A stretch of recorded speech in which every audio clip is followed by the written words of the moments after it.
Saudações e bem-vindo a este mais um episódio de uma série de reflexões que promovemos à luz das celebrações dos 50 anos da Independência Nacional. 2025 é o ano em que Moçambique celebra as bodas de ouro depois da conquista da sua independência, fruto de uma luta que durou precisamente 10 anos. Hoje, o nosso convidado é o professor José Gema Quang, cientista política, para 2 dedos de conversa nos próximos minutos. Professor, bem-vindo.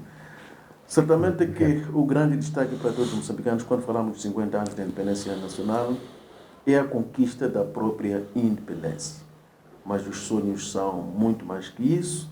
Para além deste grande destaque, a conquista da independência nacional, proclamada 25 de junho de 1975. Quais são outros aspectos que gostava de destacar neste percurso dos 50 anos? Não sei se é um longo percurso ou nem por isso. Muito obrigado pelo convite, mais uma vez. Sim, é interessante a forma como coloca essa questão, se 50 anos são muito ou pouco. De fato, eles podem ser vistos nessas duas perspectivas, são muito ou poucos. Onde é que eles são muitos? Eles são muitos se nós olharmos para aquilo que são os países que há 50 anos estavam numa situação similar que a nossa e, eventualmente, podem ter dado passos muito mais longos que os nossos, ao ponto de desenvolvimento económico e político, por exemplo. Isto é um ponto que a gente tem que estar atento, principalmente quando a gente se confronta com as narrativas de que 50 anos é pouco. Pode ser pouco, sim, claro, porque existem, naturalmente, países que levam décadas e séculos para conseguir dar passos substantivos do ponto de vista do seu desenvolvimento, mesmo consolidação do Estado. Se nós formos a olhar para o mundo, mesmo para a Europa, vamos ver isto, né? Digo Europa, portanto, como sendo o berço do Estado moderno, neste sentido. Então,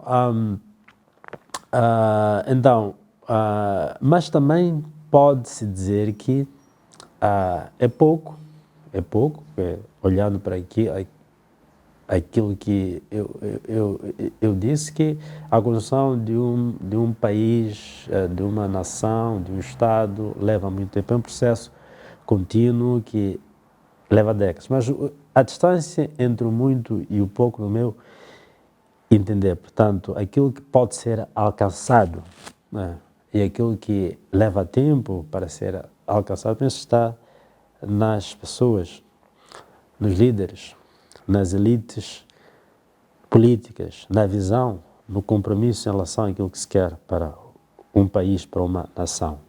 Eu acho que a grande diferença está aí. E nós temos que refletir no nosso contexto o grau de compromisso, a visão e a consistência em termos da construção de uma nação, a que nível que estão. São altos? São baixos? Eu acho que é uma mistura das duas coisas. Nós tivemos 50 anos, interessantemente, de um único partido, mas não tivemos consistência sob o ponto de vista de visão, sob o ponto de vista de trajetória, né? De o que é que nós queremos que Moçambique seja, ok? Nós tivemos uma mudança ideológica forte, não só aqui, mas no mundo. Sabemos que quando começamos a nossa trajetória em 75, estávamos num mundo bipolarizado do ponto de vista ideológico, e nós escolhemos uma vertente, a vertente socialista, e com isso nós começamos a nossa trajetória, pelo menos por volta de 10, 13 anos do início como país, 10, 12 anos. Chegamos a ser um país socialista? nunca chegamos, porque era, como disse, é uma trajetória. Portanto, nós fizemos uma escolha, é uma trajetória, mas também é uma visão. A questão é, primeiro, a visão era consistente com aquilo que eram os desafios que nós tínhamos como país, tanto no âmbito interno, mas também no contexto internacional e geopolítico onde nós estamos. Eu tenho para mim uma coisa, no contexto interno, num país com a história que tinha, mesmo que não fosse necessariamente um país socialista, mas teria que ter uma forte componente de políticas sociais. Um Estado com essa componente de bem-estar social muito forte, pela nossa história, pelo nosso nível de desenvolvimento.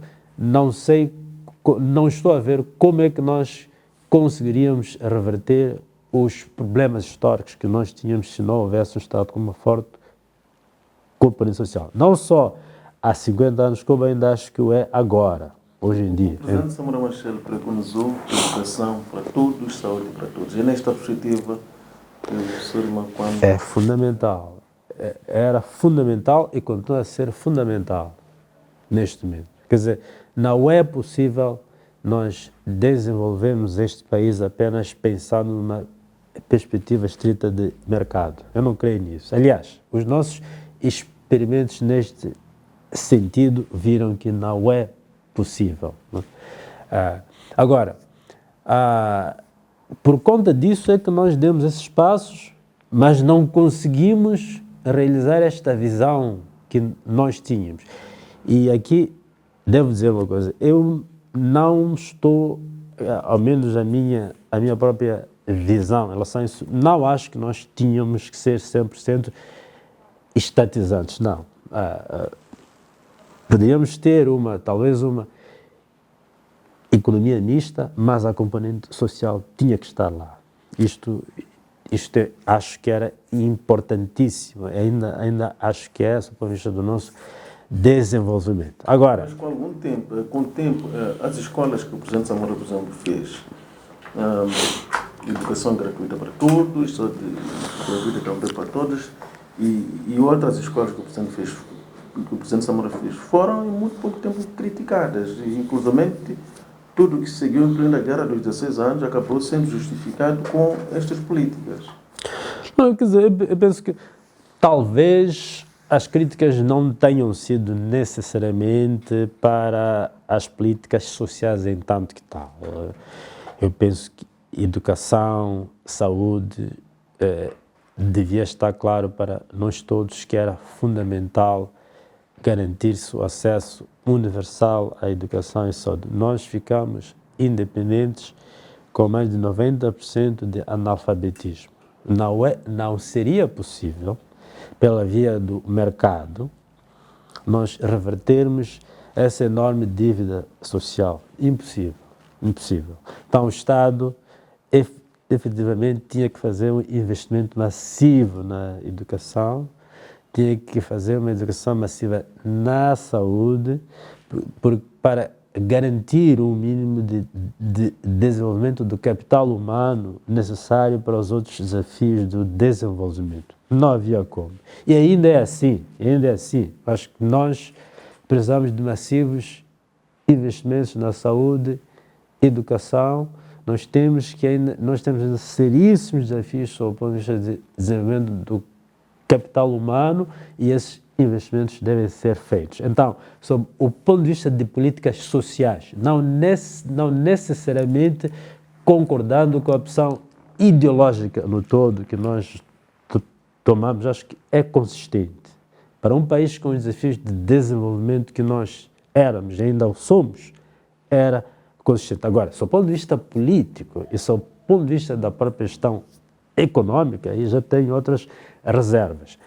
Mas também é preciso termos em conta uma coisa, isto liga-se àquilo que disse sobre se nós nos tornarmos um país socialista. Não, nunca fomos, é evidente que não fomos, tanto mais que sempre fomos olhados com desconfiança pelos nossos pares, que quando a crise econômica se instalou, o Conselho de Ajuda Mútua econômica não quis dar a ajuda que, portanto, o país pediu e nós tivemos que nos voltar para as instituições de Bretton Woods, Banco Mundial, FMI, nas quais entramos no início dos anos 80, depois iniciamos o pré, etc, e andamos para frente neste modelo que nós temos agora.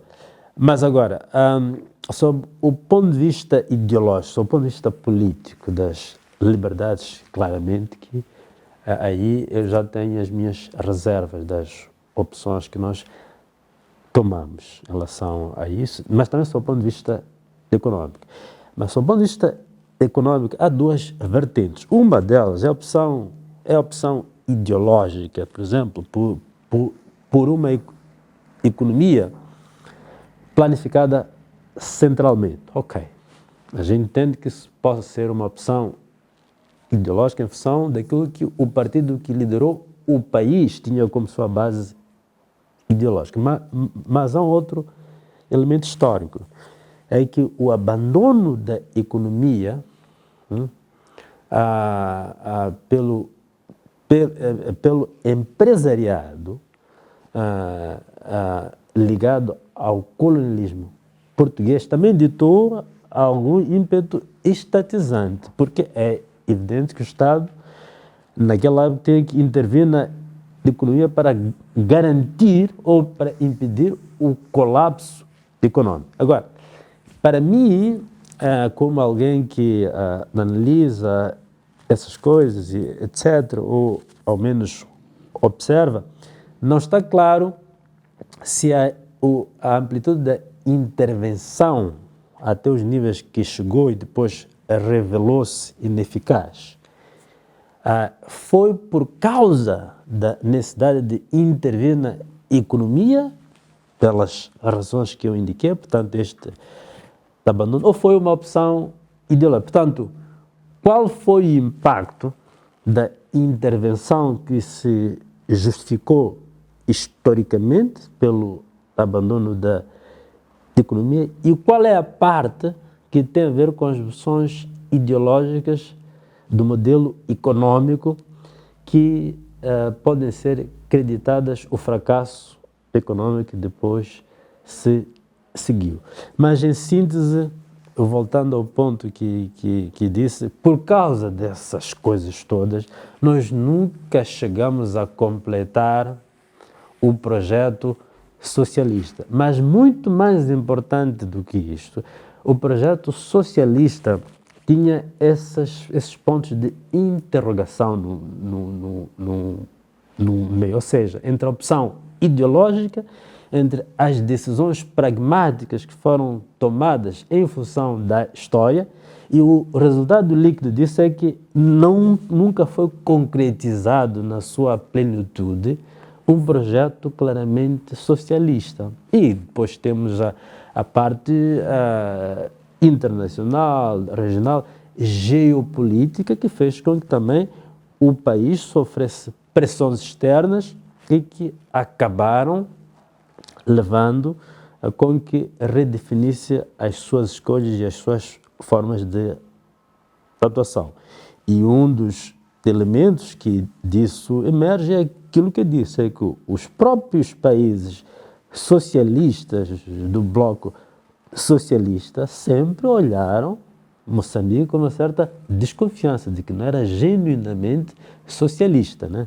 Mas porque provavelmente teria sido complicado para o país tomar uma opção totalmente, genuinamente socialista, considerando a sua história e as circunstâncias específicas em que estava. Tanto mais também que as fórmulas, quer dizer, a história mostra-nos nisso, que as fórmulas em termos de modelos políticos, econômicos, não funcionam tão bem em todos os contextos. A mesma fórmula não vai funcionar exatamente do mesmo modo em todos os contextos onde ela se aplica. Elas são contingentes ao contexto, ou seja, elas dependem do contexto para elas gerarem resultados. Então, aí a gente pode se questionar o socialismo, por exemplo, poderia triunfar no contexto em que nós estávamos. Há muito que se possa dizer em relação a isso. Então, professor, na sua opinião, o contexto internacional, em particular o contexto regional, tendo em conta o que era a antiga Rhodesia do Sul, a situação também a África do Sul com o regime do apartheid, condicionou a edificação da nova nação independente? Sem dúvida, sem dúvida. Mas esta é a componente externa, sem dúvida, que... E a componente interna não tinha como não ser influenciada pela componente externa? Mas o problema é que a componente interna também da opção socialista, desde a própria história da Frelimo, nunca foi consensual. É preciso termos isso em conta, né? E muitas vezes, quando a gente analisa este assunto historicamente, ou melhor, a gente não olha na perspectiva histórica, no sentido da história do próprio processo. O que é que eu quero dizer com isso? Quando é que, por exemplo, a Frelimo toma a opção marxista-leninista? Foi em função de conflitos internos, dinâmicas internas, em que uma ala, uma vertente ideológica triunfou. Mas o fato de uma vertente ideológica ter triunfado dentro da Frelimo, na opção pelo marxismo-leninismo, se mantendo a Frelimo como uma frente, não significou que as outras vertentes deixaram de existir. Ganharam, ou melhor, perderam talvez o seu espaço, mas depois estamos a ver que isso foi uma coisa momentânea.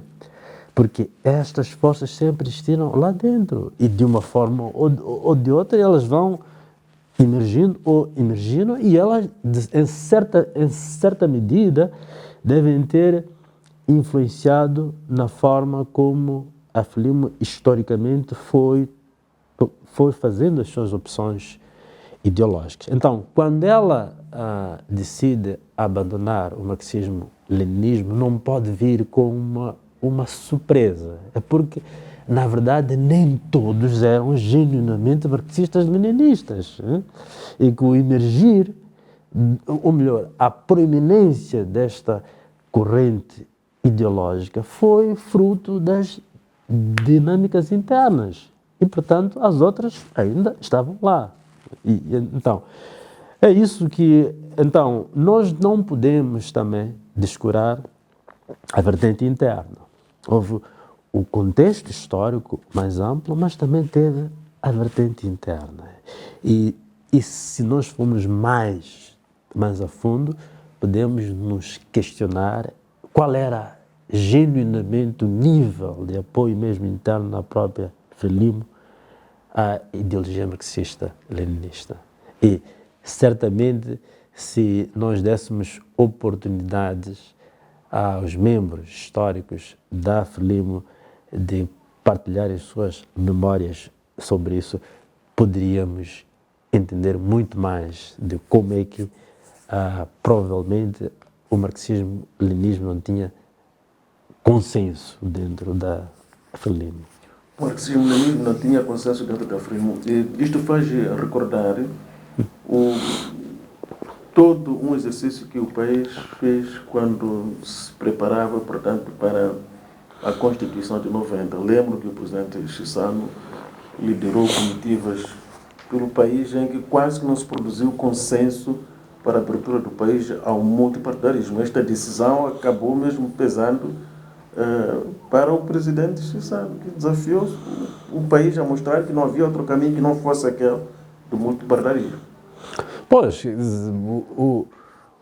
o presidente, esta história tem sido referida múltiplas vezes sobre como é que a liderança do presidente Chissano foi fundamental para a abertura do país ao multipartidarismo em face daquilo que teriam sido os resultados do processo de consulta.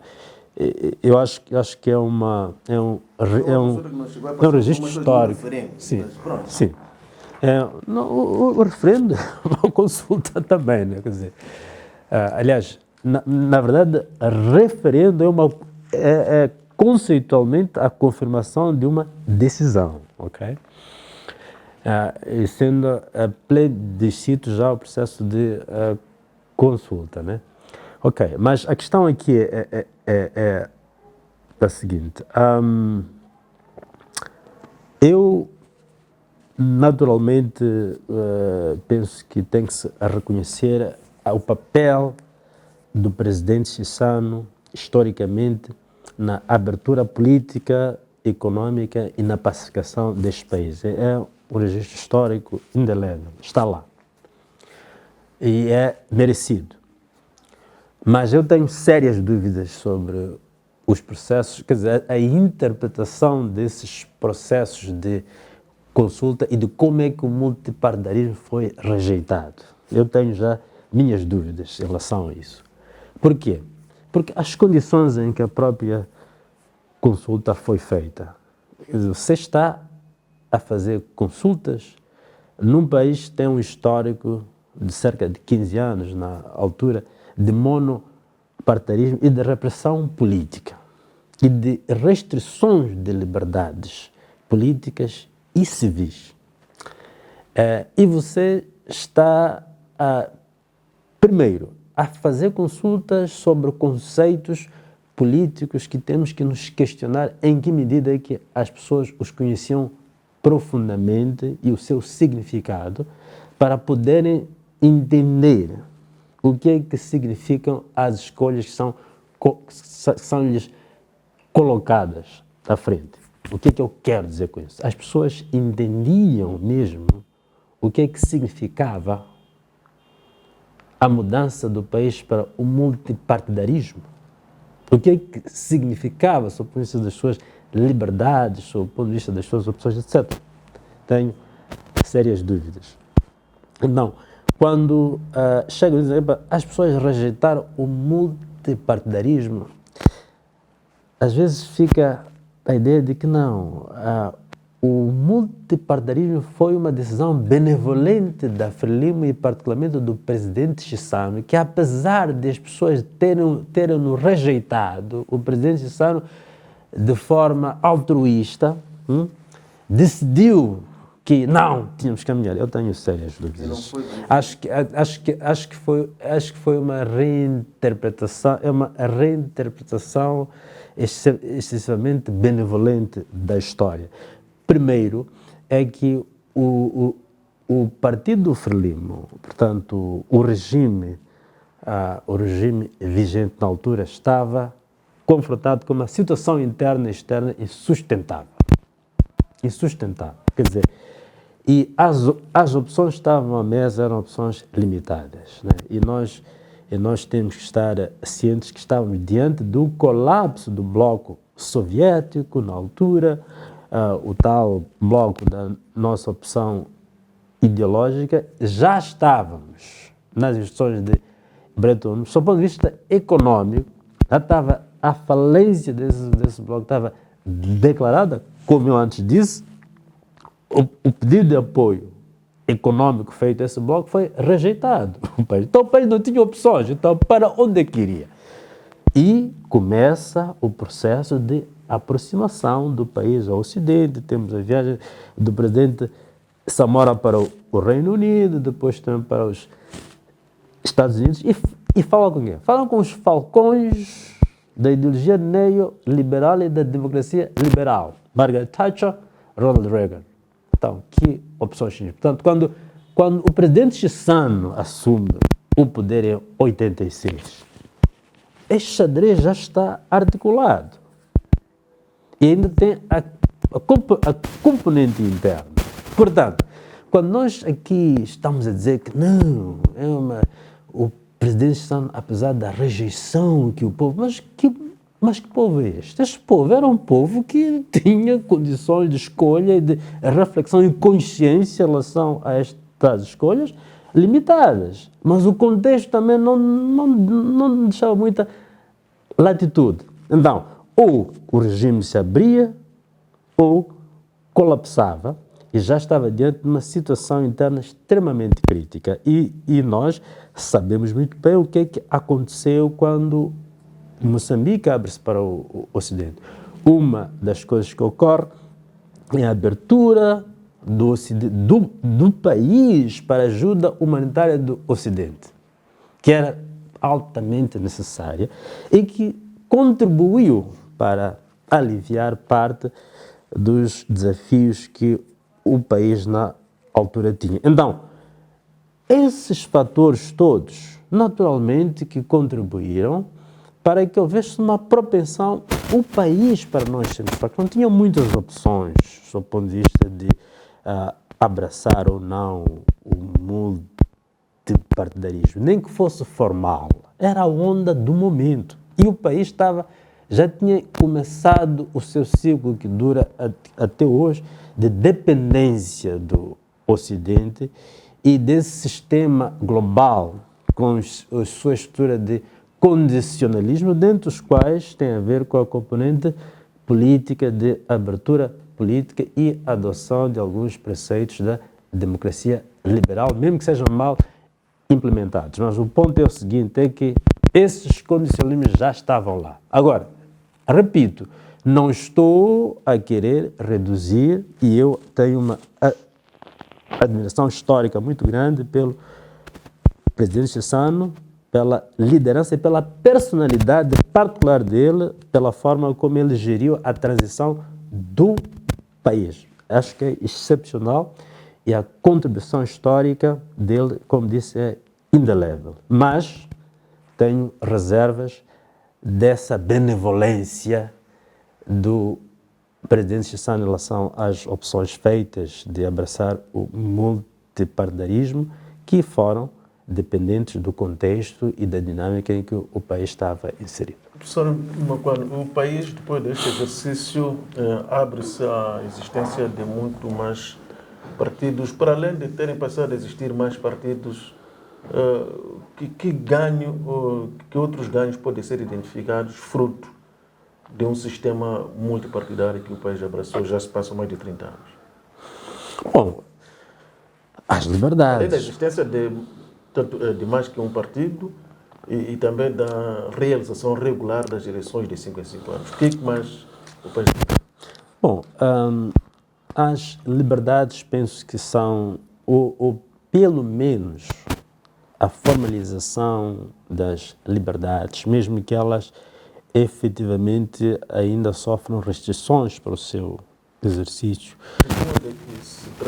Como é que se traduz estas restrições?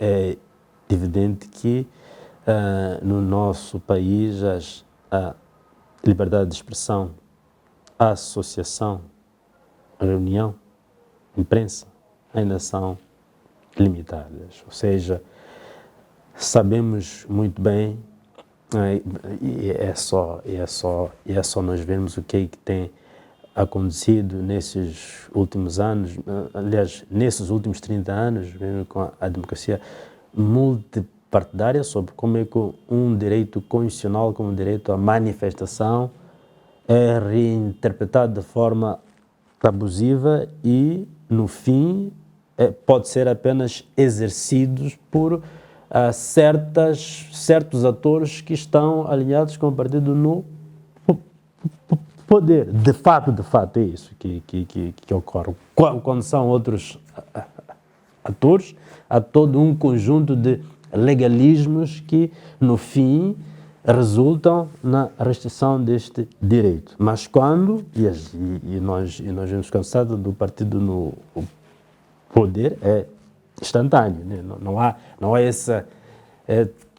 toda esta argumentação jurídica, essa reinterpretação da lei. Este exemplo mostra aqui, apesar dessas liberdades, daí que eu disse, a formalização, sejam formais, lá existam, o seu exercício ainda sofre entraves. Mas estes entraves muitas vezes são justificados com a violência que não se consegue evitar quando se vai promover manifestação. Falacioso, totalmente falacioso. Isso algumas classes profissionais, por exemplo, quando se organizam, saem à rua sem grande totalmente falacioso. As pessoas não saem às ruas inexoravelmente com a intenção de promover violência. Nós já tivemos manifestações pelos direitos das mulheres, manifestações, por exemplo, de repúdio de algumas decisões, são respondidas com uma violência desproporcional. Quer dizer, a ideia, a violência, na verdade, não surge nas manifestações. O histórico que nós temos neste momento é a violência a surgir depois da reação preemptiva à suposta violência que pode surgir das manifestações por parte do Estado. Esse é o tipo de violência, de fato, que nós temos, se nós olharmos para as coisas friamente. A polícia não reprime porque houve episódios de violência. Ela vai supostamente prevenir uma suposta violência ou porque alega que as manifestações foram ilegais. Eu me lembro, há cerca de 10 anos, e eu nesta manifestação participei, que foi uma manifestação de repúdio ao assassinato do professor Gil Sestak. Eu lembro que nós saímos, penso que foi do centro da cidade, deve ser do Parque dos Contenedores. Quando a manifestação chegou na Avenida Kenneth Kaunda, em frente ao ICOR, ela foi simplesmente impedida de continuar. Razões quais são? Não estão claras. Portanto, a sociedade estava a se manifestar contra não era particularmente contra ninguém, era contra a manifestação e também uma forma de homenagem ao assassinato de um cidadão que, por acaso, à altura já era moçambicano também, que foi barbaramente assassinado. E a manifestação era totalmente pacífica. Mas, num certo momento, um aparato policial enorme impediu aquela manifestação de prosseguir a sua marcha. Isto é um exemplo, dentre tantos outros, que é a coisa mais fácil que nós temos neste momento, é de encontrar exemplos que podem muito bem ilustrar sobre o que eu disse, de que não é a violência, não é a atuação da polícia ou do Estado, não é para coibir a violência. A violência que surge, na verdade, até às vezes é provocada pela repressão policial a manifestações pacíficas. Portanto, que mostram exemplos que a gente... Para além das liberdades, embora estejam a ser exercidas de forma condicional, como diz, outros ganhos do sistema multipartidário? Outros ganhos é a possibilidade, embora limitada, por conta. Sim, é assim, o nosso sistema é aquilo que se chama na ciência política um sistema híbrido, ok? E por isso é que tem a componente formal, mas que na prática acaba sendo limitada, né? Então, nós temos o quadro legal está aí, portanto, liberdades, direitos estão ali. Então, se nós formos a ler a nossa Constituição, se um extraterrestre que não conhece o contexto onde nós vivemos chegasse, lesse as nossas normas, a nossa Constituição, ficaria maravilhado sobre como é que nós somos cidadãos de um país democrático. Mas a prática é outra. Mas indo ao ponto que estava aqui a dizer, nós temos algum nível de alternância política, embora, por conta dessas limitações, se circunscreva ao nível local.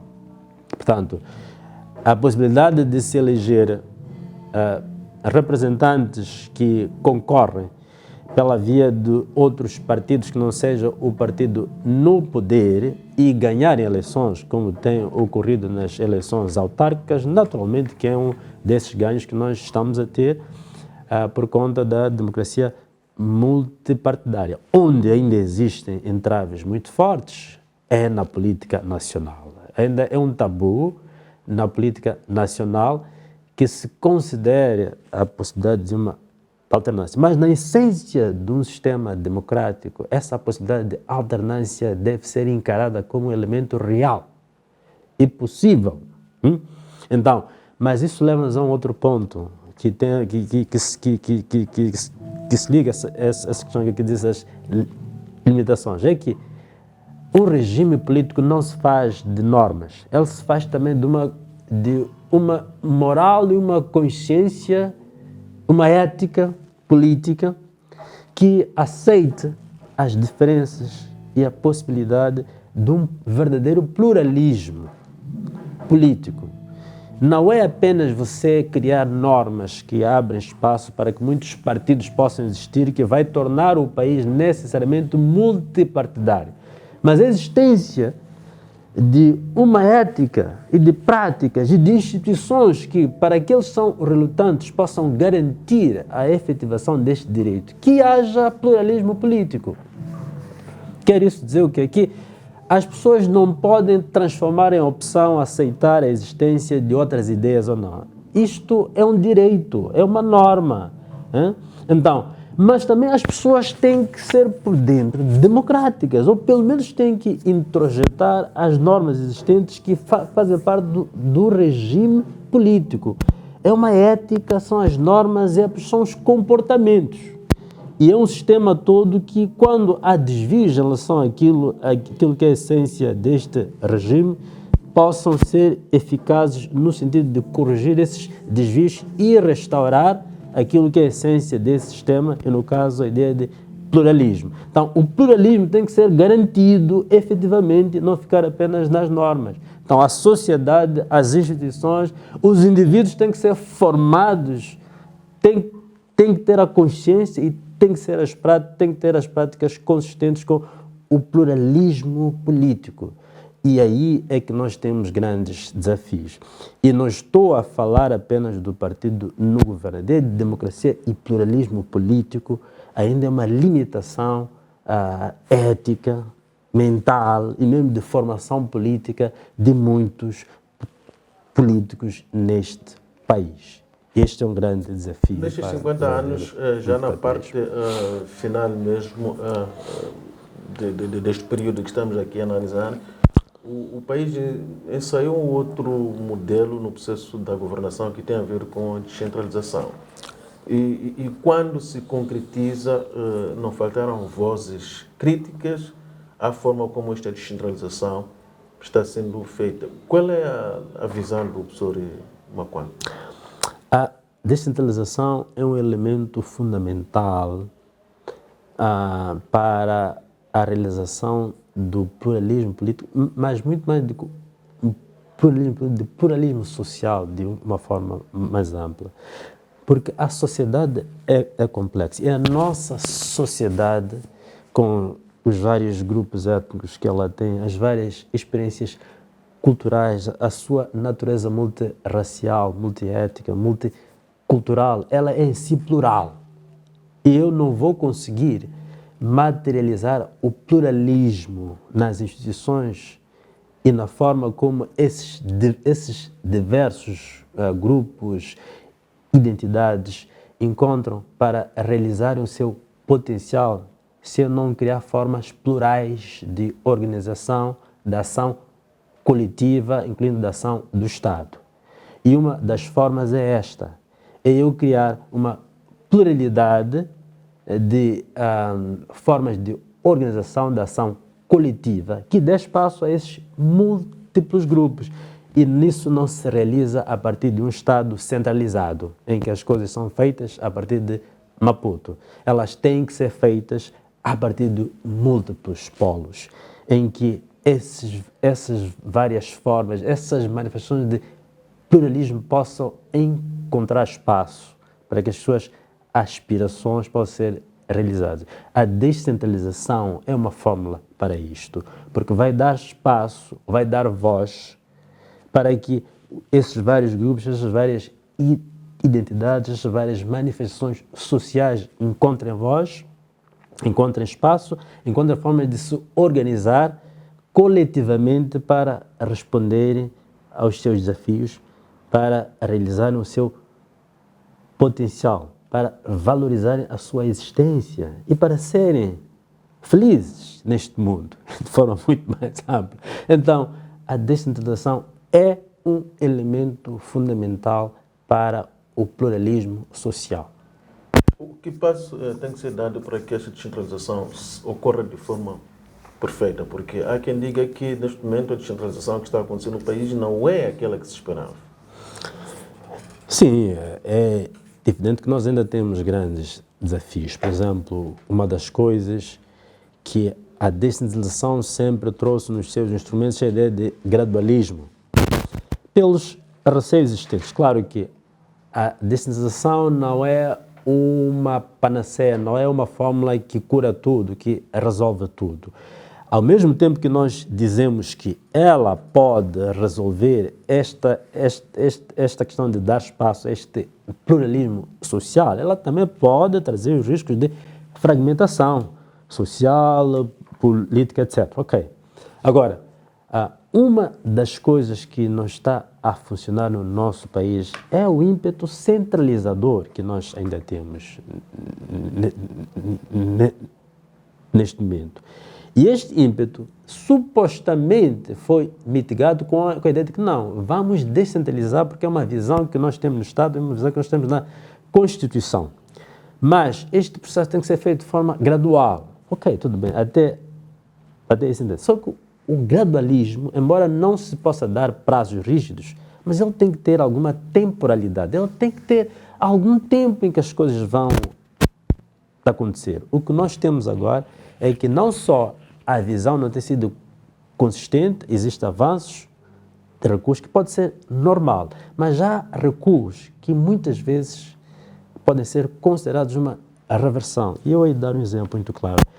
A revisão da Constituição de 2018 foi um claro recuo em muitos aspectos. E se nós temos uma visão de descentralizar, nós não podemos ter recuos deste tipo. E principalmente quando esses recuos não são feitos a partir de um consenso social. São feitos em função de acordos e arranjos entre políticos e grupos específicos. E eu me atrevo a dizer que são grupos minoritários sob o ponto de vista da sua significância social. Então, quando nós não temos uma visão e uma consistência sob o ponto de vista de implementação, o que é que vai acontecer? É que nós temos avanços, recuos e muitas vezes o processo pode ser capturado por grupos que não refletem consensos sociais. E o resultado é o que nós temos agora. Recuamos em alguns aspectos que nós temos aqui, é dar um exemplo, o governo provincial, o que é hoje é uma sombra do que era antes. A eleição direta dos presidentes dos conselhos municipais e agora passa a ser indireta, é um recuo colossal, entre outras coisas que aqui a gente pode indicar. Então, em síntese, para que a descentralização possa ser consistente, tem que ter visão. Ela tem que ter temporalidade, um tempo em que as coisas vão ser feitas. Tem que ter consistência nos passos que são dados. Se existirem recuos, porque os recuos podem ser parte da vida, esses recursos têm que ser fruto de um consenso social e não apenas fruto de arranjos de certos grupos. Então, o que eu ia dizer em linhas gerais, é claro que há muito que ainda se possa dizer em relação a isso. O país celebra os 50 anos da independência nacional, trazendo uma grande inovação. Vamos assumir isso, por aquilo que foram sendo os modelos de diálogo nestes 50 anos, que é o diálogo nacional inclusivo. Até que ponto essa iniciativa pode ajudar a resolver alguns conflitos que foram persistindo nestes 50 anos? Isto liga-se àquilo que eu disse, é que se nós temos que dar passos como aí, seja na descentralização... Agora o diálogo já não entra dos partidos. Sim, seja na descentralização ou em que projeto nacional tivermos, e principalmente quando se trata de projetos estruturantes em termos de instituições, tem que ter como base consensos sociais amplos. Um diálogo inclusivo é uma fórmula para a construção desses consensos sociais amplos. Então, como conceito, devo dizer que sim, é positivo. O desafio agora vai ser a prática e de como é que genuinamente o diálogo vai ser inclusivo. Professor Mapane, pela negativa, há um fenômeno que não vamos dizer que emerge nestes 50 anos da independência nacional, que tem a ver com a corrupção. A corrupção, há quem diga que é um fenômeno que dura há séculos e séculos. Entretanto, ganhou corpo neste período que estamos aqui a analisar. Como é que o país se deve posicionar, eventualmente não para erradicar este fenômeno, mas pelo menos para minimizá-lo? A corrupção, sabemos pela experiência, seja aqui em Moçambique como no mundo, que é um problema extremamente complexo. Precisamos de trazer de volta a geração de 25 de setembro. Não. A história não tem esses recursos. Não faltou alguma coisa na transmissão de valores? Temos que ser nós mesmos a fazer isto. Pessoas concretas, reais, que vivem num certo momento histórico, que têm uma responsabilidade histórica de, portanto, serem donos dos seus próprios destinos. Não podemos trazer ninguém. Se os da geração de 25 de setembro estão aqui, contribuam. E os outros idem. Eu acho que é assim que as coisas devem ser.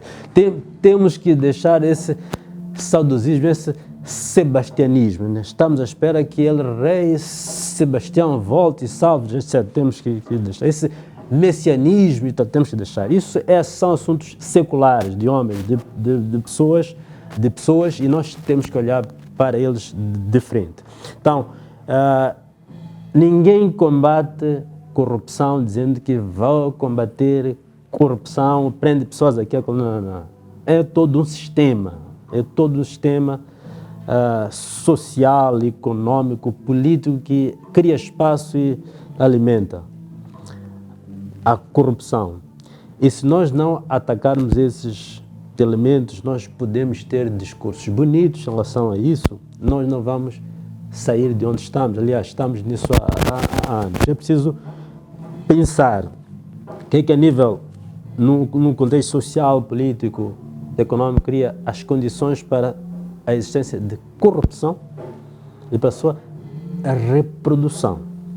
E um elemento importante que nós temos que refletir como sociedade é o que nós entendemos por corrupção, essencialmente.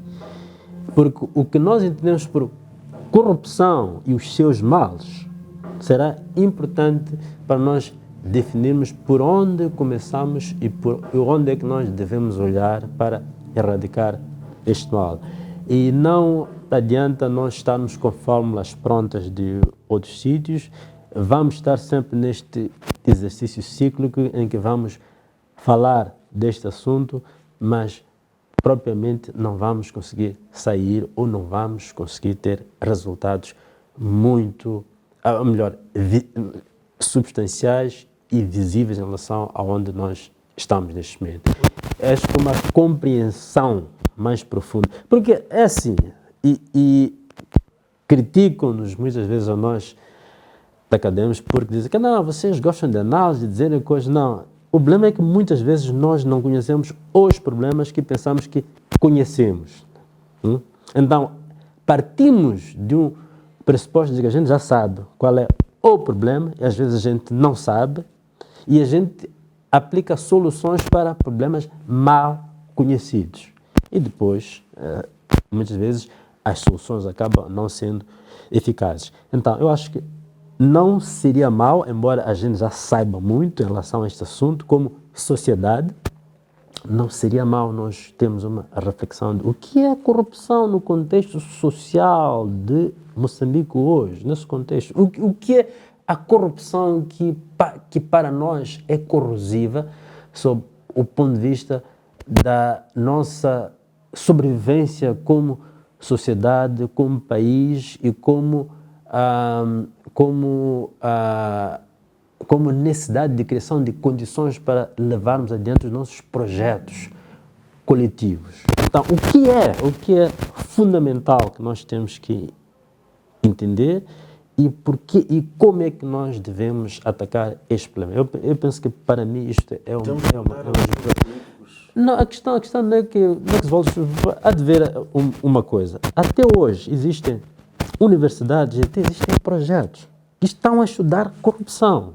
É porque, quer dizer, porquê? E em parte surge disso. E não estou a dizer aqui, estou a dizer do Reino Unido, hoje em dia, existem projetos, até financiados por doadores, que estão a estudar a corrupção de diferentes perspectivas, porque é justamente aquilo que eu disse. É o pressuposto de que nós já conhecemos quais são os problemas. Então, e as soluções vêm com isso. Eu penso que nós temos de deixar essa mentalidade. Até é possível que a gente conheça, mas muitas vezes nós estamos porque o debate que nós temos agora é o debate que está aqui há 30 anos, 40 anos, não muda.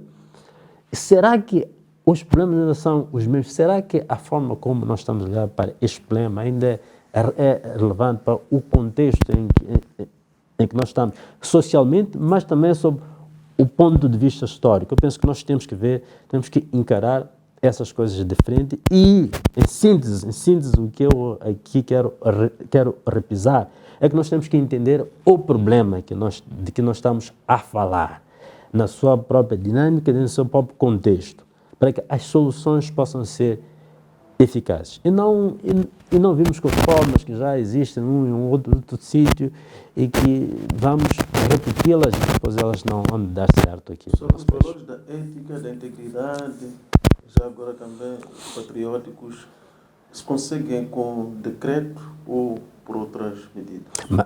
Mas é aquilo ali que eu disse em relação ao pluralismo político. É que sem pessoas que tenham valores éticos alinhados com essas aspirações, esses projetos coletivos, não vai acontecer nada.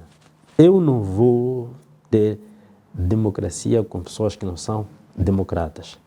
Não vou ter um país que não é corrupto se eu não tenho pessoas ou o sentido de ética, de integridade pública não está aí. E não estou a falar apenas de pessoas que ocupam cargos públicos, estou a falar de toda a sociedade.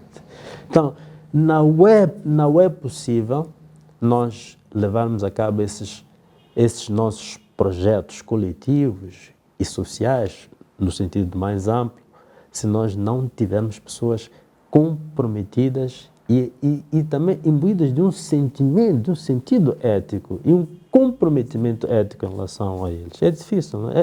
É impossível, na verdade. E mesmo que a gente possa ter avanços, num certo momento, esses avanços não serão consistentes. Em algum momento, porque não têm o fundamento, a base social, a base ética, a base moral para a sua existência, em algum momento esses projetos vão ruir, porque não têm os fundamentos. E para terminar mesmo? Sim. E para terminar? É isso mesmo. Não há mais nada a dizer. Obrigado. O professor José Macuane, cientista político, foi nosso convidado para esta reflexão que ocorre no âmbito das celebrações neste 2025 dos 50 anos da Independência Nacional. Obrigado pela escolha e fique bem.